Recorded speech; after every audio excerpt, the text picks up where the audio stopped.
We know the virus spreads where people are in close contact.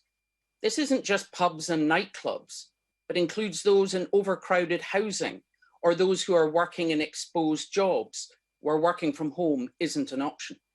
Or those on 0 hours contracts where if they aren't working, they simply won't get paid.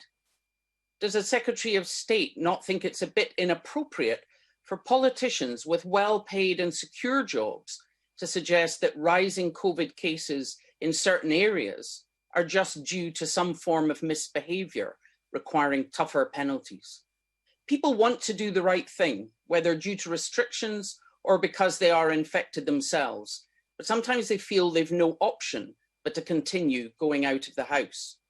While in general surveys, the vast majority of people say they would isolate if they caught COVID, a study from King's College London shows that less than 20% of those who actually develop symptoms go on to isolate.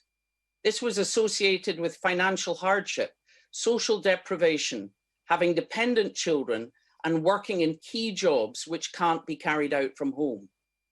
Why is the Chancellor not continuing the full furlough scheme when we are heading into a second wave and the hardest winter the NHS will ever have faced?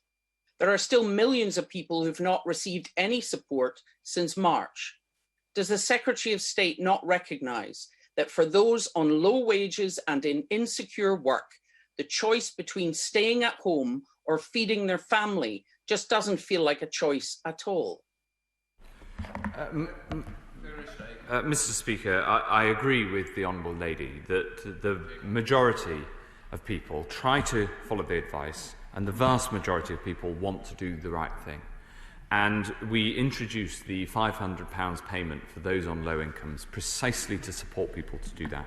We introduced it right across the UK, working with the Scottish Government.